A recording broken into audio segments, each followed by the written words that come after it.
ನಮಸ್ಕಾರ, ನಾನು ನಿಮ್ಮ ಈಶ್ವರ್ ಪಾಟೀಲ್, ಕರ್ನಾಟಕ ರಕ್ಷಣಾ ವೇದಿಕೆ ಸ್ವಾಭಿಮಾನಿ ಬಣದ ಜಿಲ್ಲಾಧ್ಯಕ್ಷ. ನಾನು ನಿಮ್ಮೊಂದಿಗೆ ಖುಷಿಯ ವಿಚಾರವನ್ನು ಹಂಚಿಕೊಳ್ಳಿಕ್ಕೆ ಬಂದಿದ್ದೀನಿ. ಅದು ಏನಂತಂದರೆ, ದಾಮನೆ ಗ್ರಾಮದಲ್ಲಿ ಚೆನ್ನಮ್ಮಾಜಿಯವರ ಮೂರ್ತಿಯನ್ನು ಪ್ರತಿಷ್ಠಾಪನೆ ಮಾಡಬೇಕಂತ ಹೇಳಿ ಅಲ್ಲಿ ಸ್ಥಳೀಯರು ಹಲವಾರು ವರ್ಷಗಳಿಂದ ಕನಸನ್ನು ಕಟ್ಟಿಕೊಂಡಿರ್ತಾರೆ. ಆ ಕನಸು ಇವತ್ತು ಕರ್ನಾಟಕ ರಕ್ಷಣಾ ವೇದಿಕೆ ಸ್ವಾಭಿಮಾನಿ ಬಣ ಹಾಗೂ ಅನೇಕ ಕನ್ನಡ ಪರ ಹೋರಾಟಗಾರರ ಫಲವಾಗಿ ಇವತ್ತು ಚೆನ್ನಮ್ಮಾಜಿಯವರ ಮೂರ್ತಿಯನ್ನು ಪ್ರತಿಷ್ಠಾಪನೆ ಆ ಗ್ರಾಮದಲ್ಲಿ ಮಾಡಲಾಗ್ತಾ ಇದೆ.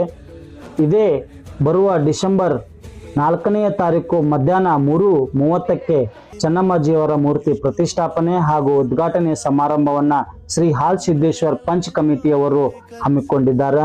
ಆ ಕಾರ್ಯಕ್ರಮಕ್ಕೆ ಎಲ್ಲ ಗಣ್ಯ ವ್ಯಕ್ತಿಗಳು ಬರ್ತಾ ಇದ್ದಾರೆ. ನೀವು ಕೂಡ ಆ ಕಾರ್ಯಕ್ರಮಕ್ಕೆ ಬಂದು ಆ ಕಾರ್ಯಕ್ರಮವನ್ನು ಯಶಸ್ವಿಯಾಗಿ ಮಾಡಿಕೊಡ್ಬೇಕು ಅಂತ ಹೇಳಿ ಈ ಮೂಲಕ ನಾನು ನಿಮ್ಮೊಂದಿಗೆ